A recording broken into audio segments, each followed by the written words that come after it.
A California woman's one-year prison sentence turned into a 3-year term after she submitted a fake note to a federal judge, claiming she couldn't be incarcerated due to a cancer diagnosis. The San Diego Union Tribune reports that 38-year-old Ashley Lynn Chavez pleaded guilty in 2019 to embezzling more than $160,000 from her former employer.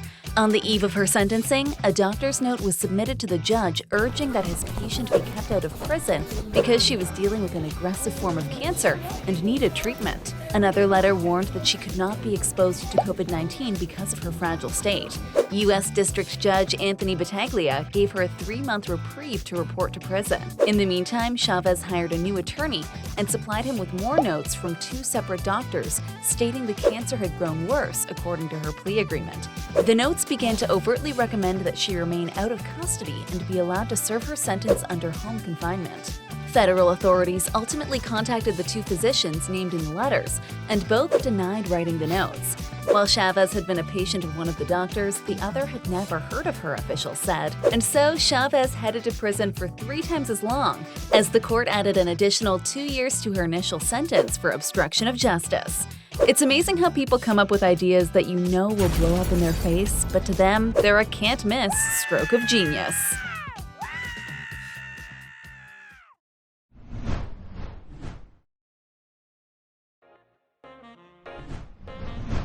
Apparently, putting words like toilet wipes and makes toilets sparkle isn't enough to stop people from confusing them with bum wipes.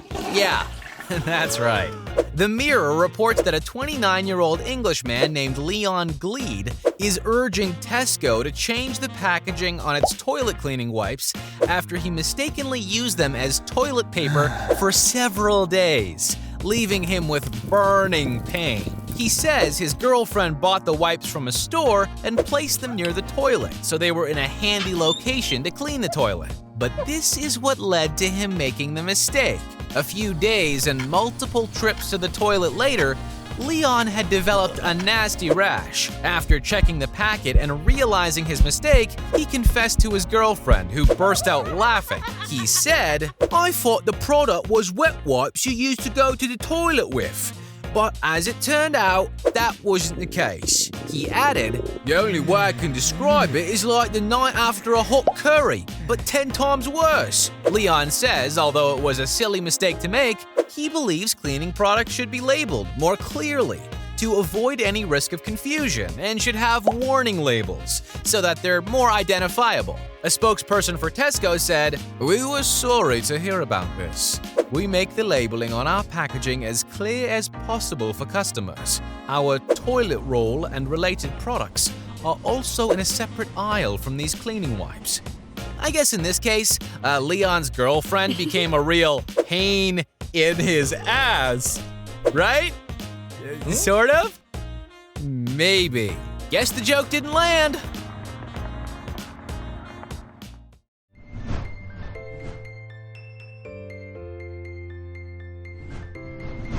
Leave it to the government to be a consistent source of stupid news stories. ABC 7 News reports that a couple in San Francisco, California got fined $1,500 for parking in their own driveway.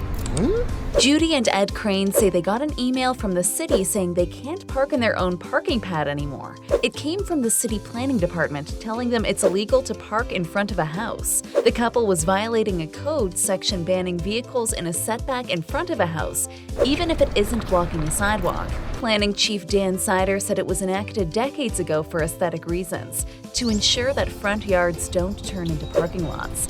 The couple was also told that they would continue to accumulate fines of $250 per day if they failed to comply. And so, despite living and parking there for nearly 4 decades, they were forced to move their car.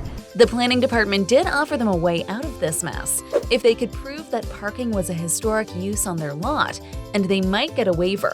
Said Judy, "We could be grandfathered in if we showed them a historical photo that showed a car or a horse-drawn buggy in the carport." So they turned to the internet and combed through hundreds of historic photos. Ed thought he'd found one, an aerial shot from 1938 showing their exact home, with Ed sure he can see a car pulling into his driveway. But the planning department said that the photo was too fuzzy and was not clear evidence. So the search continues, and their carport sits empty while they struggle to find parking on the street. Oh, and how did this come up in the first place? Apparently someone made an anonymous complaint to the city. Of course they did.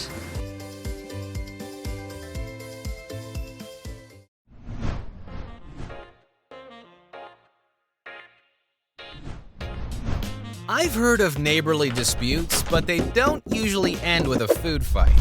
The Journal Inquirer reports that a man in Ellington, Kentucky engaged in a dispute with a neighbor over property lines that resulted in the man, on more than one occasion, throwing food over his neighbor's fence.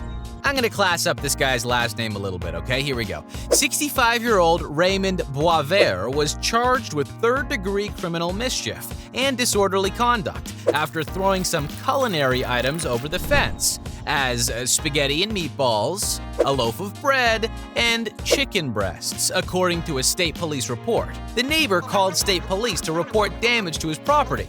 Troopers had responded to calls 7 times in the previous 8 years for property line disputes and noise complaints. On this occasion, the neighbor said Boisvert threw food in his yard while he was out of town. He led troopers to the backyard, where a loaf of bread and 4 cooked chicken breasts lay on the ground near the fence between the two properties. And honestly, when groceries are so expensive these days, 4 cooked chicken breasts and a loaf of bread, that's like $20. And this wasn't the first issue he'd had with Boisvert over his years of living there. He mentioned an incident 2 years prior when his daughter was in the backyard with a friend near the pool, and Boisvert placed 2 large speakers in his window facing towards their yard and played loud music. On another occasion, Boisvert came onto the man's property and yelled obscenities at his wife, daughter, and mother-in-law, and accused his mother-in-law of hitting his fence with a golf cart, the man said. And on yet another occasion, Boisvert began piling large debris against the fence between their properties, forcing it to bow into his yard, the man said. The neighbor said he didn't know why Boisvert began doing such things, or what led to the behavior in the first place, because he had never had a problem with Boisvert before. Well, you know the old saying, misery loves company?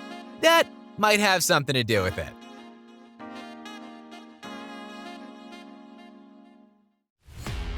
If you want to see all our videos about real news stories that are funny, stupid, or weird, click the subscribe button below. I mean, hey, my cat's gotta eat.